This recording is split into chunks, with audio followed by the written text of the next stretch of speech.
Assalamualaikum warahmatullahi wabarakatuh. Berjumpa lagi ya dengan saya di channel ini. Apa kabar semuanya? Semoga selalu sehat, dilancarkan rezekinya, dimudahkan segala urusannya ya. Amin.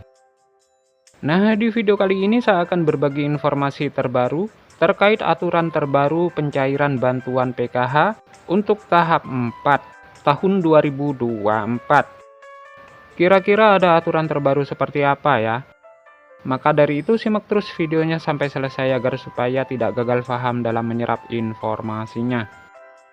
Oke, langsung saja pada informasi pentingnya ya, yaitu peraturan bantuan PKH di tahun 2024. Nah, untuk para KPM PKH dimanapun kalian berada, jadi di tahun 2024 ini ada aturan terbaru ya mengenai pencairan bantuan PKH.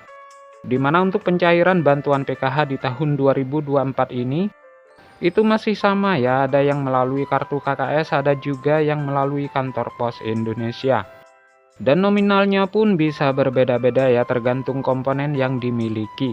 Selain itu juga sudah ada peraturan yang sudah ditetapkan dalam hal pencairan PKH di tahun 2024.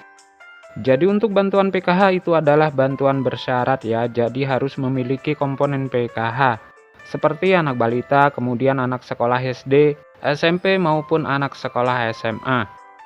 Kemudian penyandang disabilitas dan juga komponen PKH lansia serta komponen ibu hamil.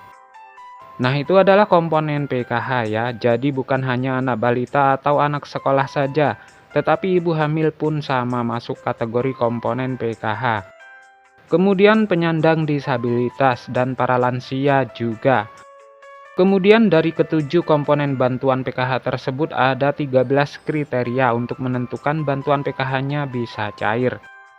Jadi yang pertama peraturannya itu kalian harus terdaftar di dalam DTKS. Jadi mulai dari anak balita, anak SD, ibu hamil, kemudian anak SMP, anak SMA, penyandang disabilitas, dan lansia tersebut harus masuk di dalam DTKS dan aktif sebagai penerima bantuan PKH.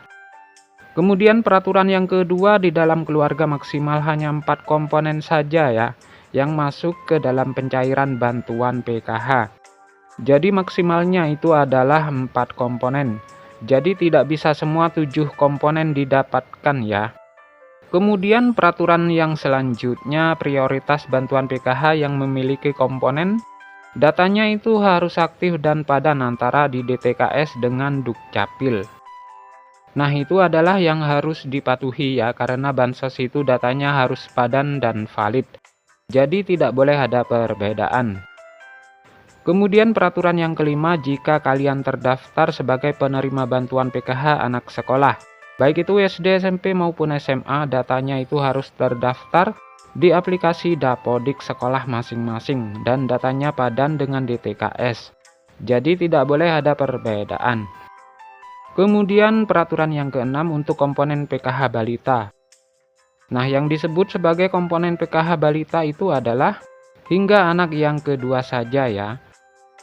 Nah, apabila ada balita ketiga ataupun balita keempat dan seterusnya, maka sudah tidak dapat dibilang penerima bantuan PKH lagi ya, karena cukup dibatasi sampai balita kedua saja. Kemudian selanjutnya peraturan adalah komponen anak balita, umurnya itu adalah sekitar 0 sampai 6 tahun. Jadi jika sudah lewat 6 tahun itu bukan kategori anak balita ya, tetapi sudah masuk ke jenjang anak SD. Kemudian yang selanjutnya, peraturan ke-8 yang dianggap sebagai komponen disabilitas. Itu hingga 4 orang saja untuk komponen disabilitas.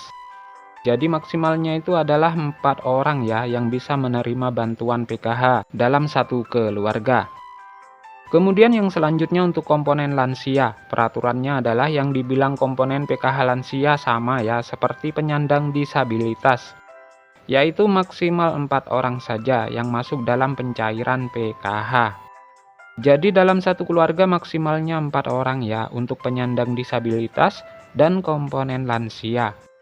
Kemudian peraturan yang selanjutnya untuk komponen lansia tersebut usianya harus mencapai minimal umur 60 tahun.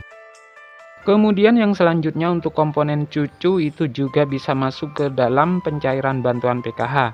asalkan lolos sebagai penerima dan memenuhi persyaratan.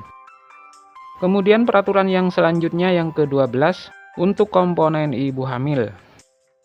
Nah, yang dianggap atau dibilang komponen PKH ibu hamil adalah hanya sampai kehamilan yang kedua saja.